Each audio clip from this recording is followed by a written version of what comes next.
کوئی مومنٹ، کوئی لمحہ ایسا نہیں کہ ہم اسے اپنے سے الگ کر سکیں یا اسے الگ پائیں. وہ جب بھی الگ ہوتا ہے وہ ہماری انیشیٹو پہ ہوتا ہے، جب ہم کچھ ایسا کرتے ہیں کہ اسے الگ ہونا پڑے. ادروائز اس کا وعدہ ہے دنیا کے آخر تک ہمیشہ تمہارے ساتھ. سو ہم ہمیشہ خدا کے ساتھ ہیں، خدا ہمیشہ ہمارے ساتھ ہے. What a mighty God we serve. ایک عظیم خدا کے ہم پرستار ہیں، پیروکار ہیں، ماننے والے ہیں، اور ایسا خدا جو نیور چینجنگ ہے. آئیے ایک حوالہ پڑھ لیتے ہیں پھر آگے چلتے ہیں. پھر ساتھ نکالیے یعقوب کا خط، اس کا پہلا باب، اس کی آیت نمبر 17 ہے. ہر اچھی بخشش اور ہر کامل انعام اوپر سے ہے اور نوروں کے باغ کی طرف سے ملتا ہے، جس میں نہ کوئی تبدیلی ہو سکتی ہے اور نہ گردش کے سبب سے اس پر سایہ پڑتا ہے. آپ کلام کے پڑھے اور سمجھ جانے کے وسیلے سے ہم سب کو بڑی کثرت سے برکت ملے. ہمارا خدا لکھا ہے جس میں کوئی تبدیلی نہیں ہو سکتی، اور ماہ و سال اور موسموں اور حالات کی گردش سے اس پر کوئی سایہ نہیں پڑ سکتا. تو ان چیزوں سے مبرہ ہے، ان سب چیزوں سے بالا تر ہے، عظمت میں وہ لاسانی ہے، کوئی اس جیسا ہے نہیں، وہ سب سے عظیم تر ہے. مکاشفہ پہلے باب کی 8 آیت میں لکھا ہے خدا جو ہے، جو تھا اور جو آنے والا ہے، یعنی قادر مطلق، فرماتا ہے کہ میں الفا اور اومیگا ہوں. ملاکی 3:6 میں لکھا ہے کیونکہ میں خداوند لا تبدیل ہوں، اسی لیے اے بنی یعقوب تم نیست نہیں ہوئے. اے کلیسیا تو اب تک قائم ہے کیونکہ میں لا تبدیل ہوں. یہ ہمارا خدا ہے جو unchanging ہے. We serve a never changing God in ever changing world. یہ دنیا تو ہر لمحہ بدل رہی ہے، دنیا کے حالات ہر لمحہ بدل رہے ہیں. کہیں موسم بدل رہے ہیں، کہیں لوگ بدل رہے ہیں، کہیں شہر بدل رہے ہیں، کہیں دریاؤں کے رخ بدل رہے ہیں، کہیں طوفانوں کے رخ بدل رہے ہیں، کہیں سوچ بدل رہی ہے، کہیں خیال بدل رہے ہیں. یہ دنیا ہر مومنٹ چینج ہوتی رہتی ہے، but our God never changes. وہ کل اور آج بلکہ ابد تک یکساں ہے. آپ ایسے خدا کو مانتے ہیں who is never changing. اگرچہ سب کچھ بدل رہا ہے اور وہ نہیں بدلے گا. اس لیے اس مناسبت سے میں نے چند خیالات اکٹھے کیے ہیں جو میں آج اب تک پہنچاتا ہوں. دیکھیے، پہلی بات، خدا آج بھی بولتا ہے، اس کا بولنا بند نہیں ہوا. بڑی بڑی چیزیں دنیا میں بند ہو گئی، بڑے بڑے بزنس فلاپ ہو گئے، بڑی بڑی بادشاہتیں ختم ہو گئی. جو بڑے گھمنڈ سے بولتے تھے آج ختم ہو گئے. لیکن ہمارا خدا آج بھی بولتا ہے. وہ بولا تھا تو دنیا بنی تھی، وہ بول رہا ہے تو دنیا برکت پا رہی ہے. آمین. اور وہ جب بولے گا تو دنیا اڑا بھی دے گا، اس کے پاس قدرت ہے. زبور 33 کی 9 آیت، کیونکہ اس نے فرمایا اور ہو گیا، اس نے حکم دیا اور واقع ہوا. وہ کہتا ہے اور ہو جاتا ہے، اور اس کا کلام بڑی قدرت والا ہے. یسایہ 40:8 میں کہتا ہے گھاس مرجھا جاتی ہے، پھول کملاتا ہے، پر ہمارے خدا کا کلام ابد تک قائم ہے. کیسا خدا ہے! اس کے کلام سے سب کچھ بدل جاتا ہے پر وہ نہیں بدلتا. اس نے ہمیں بچے بنایا ہے، وہ آج بھی باپ ہے. آمین. اس نے ہمیں بچانے کی ٹھانی ہے، وہ بچا رہا ہے. اس نے ہم سے پیار کیا ہے, وہ پیار کر رہا ہے. یہ اس کی بڑی عظمت ہے, اس کی بزرگی ہے. ہماری زندگی کے کسی مقام پر, کسی موڑ پر خدا ہم سے اس طرح سے انکاؤنٹر کرتا ہے, ایسے اس کے ساتھ ہماری ملاقات ہوتی ہے, ہم بدل جاتے ہیں. کتاب مقدس میں بہت سارے ایسے واقعات ہیں, تاریخ میں ایسے زبردست واقعات ہیں جب اس کا انکاؤنٹر ہوا, جب اس کا کلام سنا, جب اس سے ملاقات ہوئی تو پھر وہ پہلے جیسے نہیں. پولس جو ساؤل کہلاتا تھا, مسیح کے لوگوں کو, کلیسیا کو مارا کرتا تھا, ایک دن دمشق کی راہ میں اسے خداوند مل گیا. ساؤل تو مجھے کیوں ستاتا ہے؟ بس یہ کلام ہونا تھا کہ ساؤل کی زندگی کا کانٹا چینج ہو گیا, اس کا ٹریک بدل گیا, اس کی سوچ بدل گئی, وہ بندہ کچھ سا کچھ ہو گیا. وجہ کیا تھی؟ کلام اس تک پہنچا تھا. ہمارا خدا آج بھی بولتا ہے, وہ اس 2021 میں بولتا رہا دنیا کے ساتھ, اور جنہوں نے اس کی آواز کو سنا, جنہوں نے اس کی آواز کو قبول کیا, ان کی زندگی بدل گئی, ان کی منزل بدل گئی, ان کی راہیں چینج ہو گئی, ان کی سوچ بدل گئی. So our God still speaks. اور نہ صرف وہ ہمارے ساتھ بولتا ہے, وہ ہمارے مخالفین کے ساتھ بھی بولتا ہے, ہمارے اگینسٹ کام کرنے والی طوفانوں کے ساتھ بھی بولتا ہے, ہمارے خلاف چلنے والے جراثیم کے ساتھ بھی بولتا ہے. جراثیم نے پوری دنیا میں دھوم مچائی, آپ ابھی تک زندہ ہیں. کوئی تھا جس نے اسے بول کر کہا ادھر نہیں آنا. آمین. اس لیے ہم نے بھی ہمت نہیں ہاری, ہم نے ہر طرح کے حالات میں اس دروازے کو کھلا رکھا, اور لوگ خدا کی آواز سنتے رہے. جہاں خدا بولتا ہے وہاں فتح آتی ہے, جہاں خدا بولتا ہے وہاں راہ بن جاتی ہے, جہاں راہ نظر نہیں آتی خدا کہے تو راہ بن جاتی ہے. اس نے سمندروں میں راہ بنائی. آمین. خدا بولتا ہے تو بہت کچھ ہو جاتا ہے. خدا ایک دفعہ بولا تھا فرعون سے, لیٹ مائی پیپل گو, میرے لوگوں کو جانے دے. اور فرعون پھیل گیا, خدا کے سامنے اکڑ گیا, میں نہیں جانے دوں گا. پھر خدا نے کہا اب میں اس کو سیدھے ہاتھوں سے نہیں نکالوں گا اپنے لوگوں کو, اب میں ٹیڑھے ہاتھوں سے اس کھیر کو نکالوں گا. اور پھر اس نے ٹیڑھے ہاتھ دکھائے فرعون کو. اس نے کہا تھا میں نے اپنے لوگوں کو لے کے جانا ہے, اور پھر وہ لے کے گیا.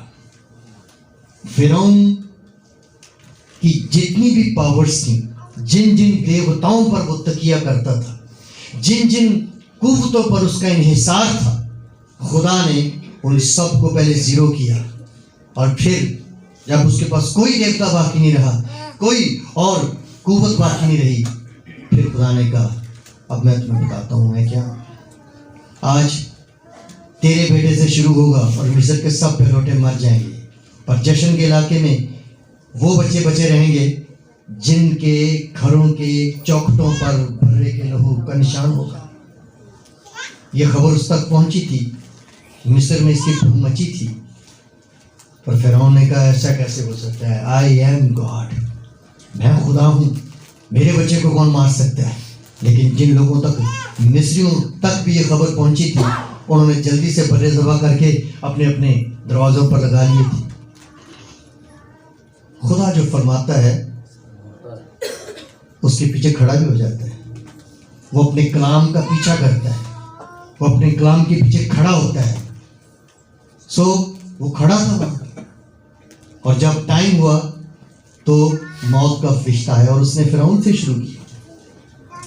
فرعون نے پورا زور لگایا, جس کہتے ہیں پورا ٹیل لگایا, اپنے دیوتا کے سامنے اس لاش کو لے کر کھڑا رہا کہ دیوتا اسے زندہ کر. اور دیوتا کوئی ہوتا تو زندہ کرتا, خدا کے سامنے کون ٹھہرے گا.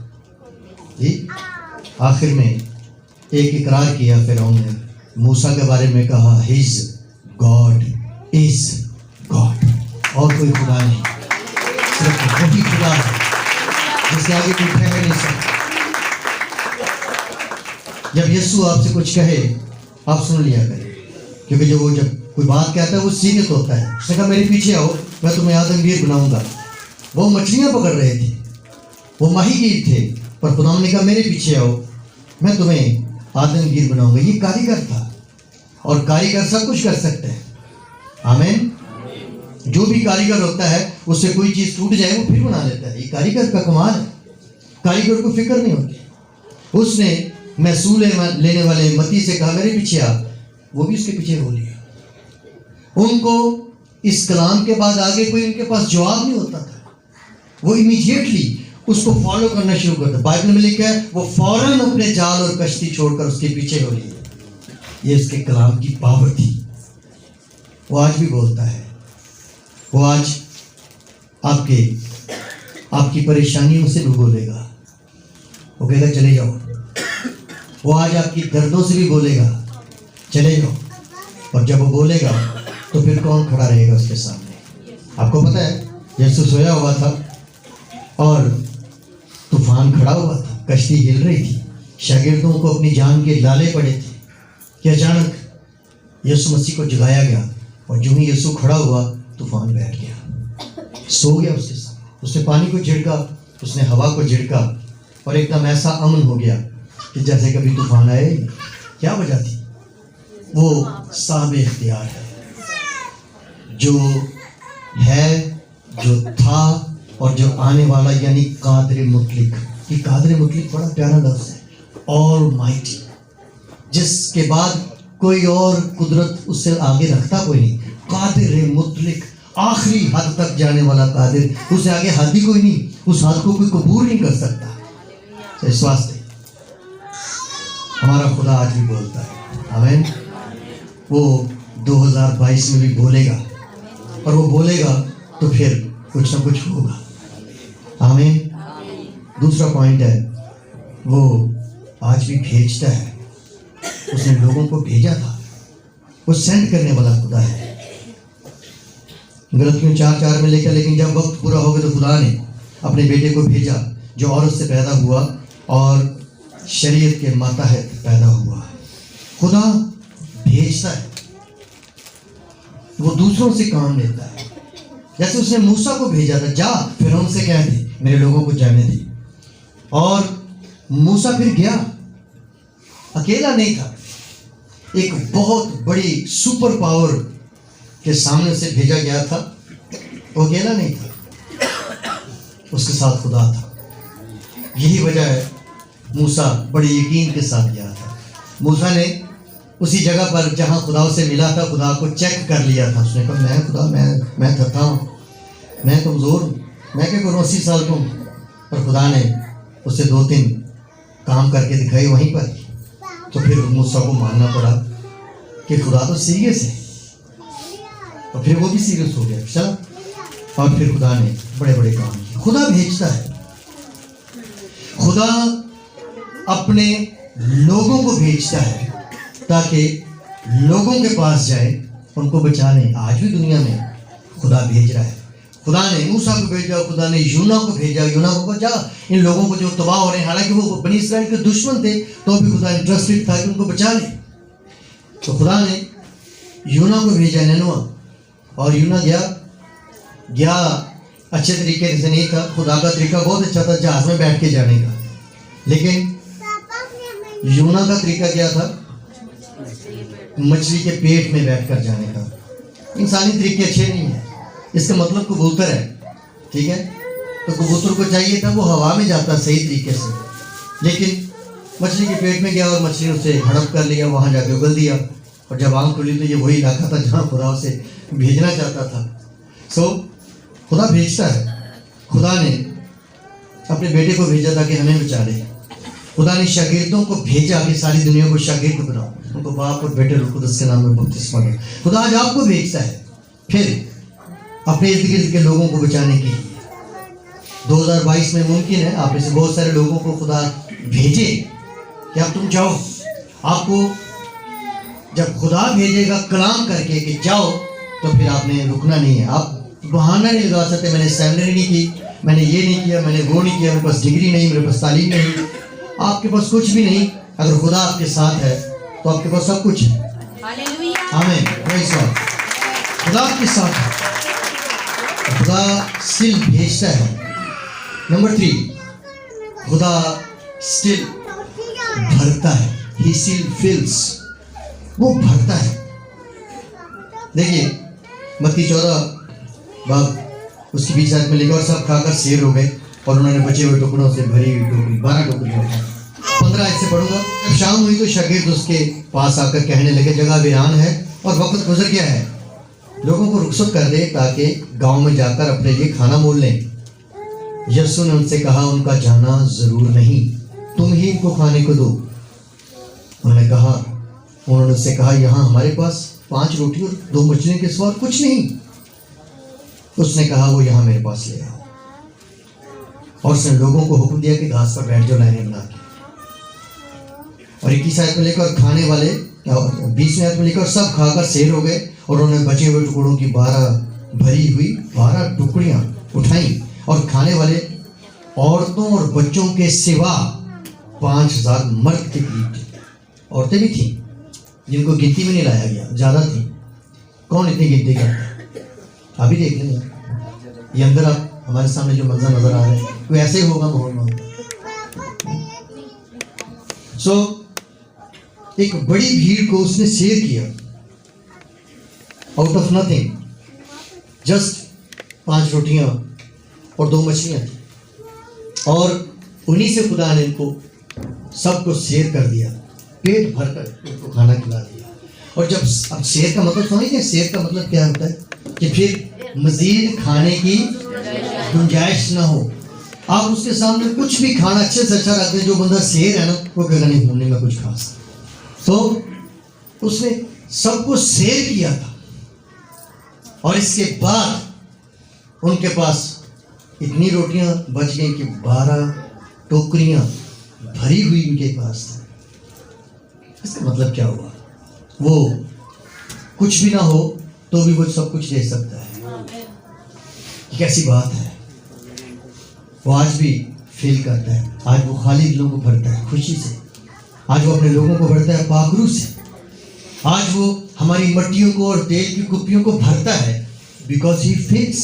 ہمیشہ سے وہ یہ فیلنگ والا کام کر رہا ہے. وہ کبھی کسی کو خالی نہیں رہنے دیتا. وہ جھولیاں بھر رہا ہے. وہ خوشی سے ہمیں بھر رہا ہے، ہمیں برکت سے بھر رہا ہے، ہمیں صحت اور تندرستی اور شفا سے بھر رہا ہے. وہ اسٹل اپنے اس کام میں لگا ہوا ہے. ہم کیا کر رہے ہیں؟ خدا نے بیابان میں ان لوگوں کو کھلایا جنہوں نے کچھ بھی نہیں کیا بیابان میں، سوائے بڑبڑانے اور کھا کر ڈکار مارنے اور بڑبڑانے، کیونکہ اس وقت کچھ نہیں تھا.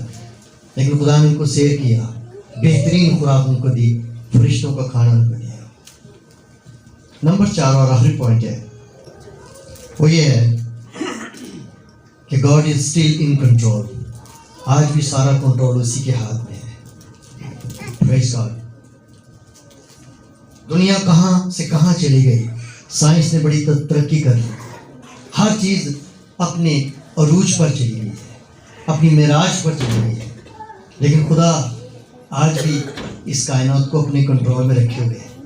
ٹھیک ہے. وائرس، آفتیں، تباہیاں، یہ گلوبل وارمنگز، موسموں کا بدلنا، لوگوں کی طبیعتوں کو بدل جانا اور سوشل تبدیلیاں، کاروباری تبدیلیاں، یہ سب کچھ تو ہو رہا ہے، پر آج بھی خدا ان کنٹرول. کیا کرونا نے دن کے 24 گھنٹے کے بجائے 18 گھنٹے کر دیے؟ کیا سورج نے اپنی روٹین خراب کر دی ہے؟ دنیا میں چاہے جتنی بھی آفتیں ہیں، خدا کی بنائی ہوئی کائنات اپنے حساب سے چل رہی ہے. زمین لاٹو کی طرح گھومتی ہے تو دن اور رات پیدا ہوتے ہیں، اور لاٹو کی طرح گھومتی گھومتی وہ سورج کے گرد بھی گھومتی چلتی رہتی ہے. اور جو وہ سورج کے گرد گھومتی ہے تو موسم بدلتے ہیں. اور اگر اس کا مدار ذرا سا بدل جائے اور وہ ذرا سی ٹیڑھی ہو کے کسی اور طرف نکل جائے تو نہ یہ موسم رہیں گے نہ یہ دنیا رہے گی. اس کا مطلب کیا ہوا؟ کون ہے جو اس زمین کو اپنے محور پر بھی چلا رہا ہے اور اپنے مدار میں بھی چلا رہا ہے؟ جی کوئی تو ہے جو نظام ہستی چلا رہا ہے، دکھائی بھی نہ دے جو اور نظر بھی آ رہا ہے. وہی خدا ہے جو ہمارا خدا ہے.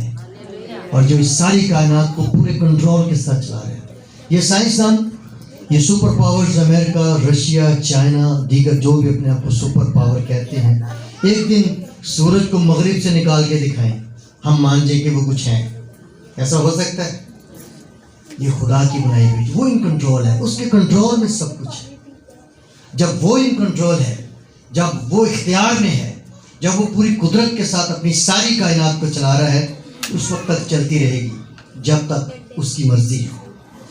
یہ دنیا میں جتنے بھی یہ لیتھل ویپنز ہیں، جو ہتھیار ہیں تباہی بربادی لانے والے، یہ بن رہے ہیں، بن چکے ہیں، لیکن یہ اس دنیا کو تب تک برباد نہیں کر سکیں گے جب تک ہمارے خداوند کی مرضی نہیں ہوگی. اور بائبل نے اس بات کا ذکر کیا ہے کہ ایک دن یہ سب ختم ہو جائے گا. یہ موسم، یہ سورج، یہ چاند، ستارے ایک دن ریٹائر ہو جائیں گے. آپ سوچیں اس وقت کیا ہوگا. آسمان سے ستارے گر پڑیں، ایک بڑا سا ستارہ سمندر میں کہیں گر جائے تو اتنا بڑا سونامی آئے گا کہ ساری دنیا کو اپنی لپیٹ میں لے لے گا. صرف ایک ہی ستارہ کافی ہے اس پوری زمین کو ملیامیٹ کرنے کے لیے، کیونکہ زمین کے 4 حصے کریں تو 3 حصے سمندر ہے، صرف ایک حصہ خشکی ہے جس پر 8 ارب انسان بستے ہیں، اور ہر طرف پانی ہی پانی ہے. میں نے سفر کیا ہے پانیوں پر، 7 گھنٹے جہاز میں اڑا ہوں، پانی ختم ہونے کا نام نہیں لیتا. اور اگر یہ پانی بے قابو ہو جائے تو پھر کیا ہوگا؟ پر یہ بے قابو کیوں نہیں ہو رہے؟ یہ کیوں سمندر نہیں پکڑ لیتا؟ کیوں سمندر دنیا کو دبا نہیں کر دیتا؟ کہ کس کا حکم مان رہے ہیں؟ جس کے ہاتھ میں یہ کل کائنات کا کنٹرول ہے. اس واسطے آپ ایک نئے سال میں داخل ہو رہے ہیں، میرے ان 4 پوائنٹس کو یاد رکھیے گا کہ وہ اس نئے سال میں یہ سارے کام آپ کی زندگی میں کرے گا. اور آپ جہاں بھی بالکل مایوس ہو جائیں، آخری پوائنٹ کو یاد رکھنا، my God is in control, he is always in control. وہ ہمیشہ پورے جاہ جلال کے ساتھ، پوری قدرت کے ساتھ آپ کے ساتھ، آپ کی زندگی میں کام کرنے کے لیے موجود ہے. ہمیں اپنے اندر کچھ تبدیلی لانے کی ضرورت ہے، اپنی سوچ کو، اپنے خیالوں کو، اپنے بیہیویئر کو، اپنے سبھاؤ کو بدلنے کی ضرورت ہے. ہم خدا کے لوگ لگیں، صرف الفاظ میں نہیں، کردار میں بھی، اپنے اعمال میں بھی ہم خدا کے لوگ لگیں. 2022 کا عدد 6 بنتا ہے. میں نے سب کو کاؤنٹ کیا 2022 کو، تو 3 2 ہیں. 6 کا عدد انسان کا عدد ہے. اس میں انسان، اس سال میں انسان برکت بھی پائیں گے، اس سال میں انسان برباد بھی ہو سکتے ہیں. ہمیں ہر لمحہ اپنے خدا کے ساتھ رہنا ہے. یہ نوسٹریڈیمس اور یہ ونگا چنگا یہ سب جھوٹ ہو سکتے ہیں، کیونکہ جو یہ کتاب کہتی ہے یہ سب کچھ اس میں ہے وہ سچ ہے. باقی جتنی بھی کتابیں ہیں، پیشن گوئیاں ہیں، وہ سب جھوٹ ہو سکتی ہیں. سائنسدان کہتے ہیں صبح بارش ہوگی، اگلے دن سورج نکل آتا ہے. جی کسی اور جگہ پہ سائنسدان پیشن گوئی کرتے ہیں کہ یہاں پر آج دھوپ ہوگی، وہاں پر بادل چھا جاتے ہیں. تو بندہ کیا، بندہ تو کچھ نہیں کر سکتا، یہ اس کے حکم سے سب کچھ چلتا ہے. سو آپ سب کو خدا کرے کہ یہ 2022 راس آ جائے اور آپ اس میں کچھ کر دکھائیں. ڈینیل کہتا ہے کہ اپنے خدا کو پہچاننے والے خدا سے تقویت پا کر کچھ کر دکھائیں گے. تو اور نہیں تو اپنے آپ کو کچھ بہتر کر لیں. یہ آپ کے لیے بہتر ہوگا، آپ کے خاندان کے لیے، آپ کے بچوں کے لیے، آپ کے مستقبل کے لیے. آئیے ہم دعا کریں، خدا کی حضور میں سر جھکائیں گے اور خدا سے منت کریں گے، خدا اپنے کرم کی نظر رکھیں.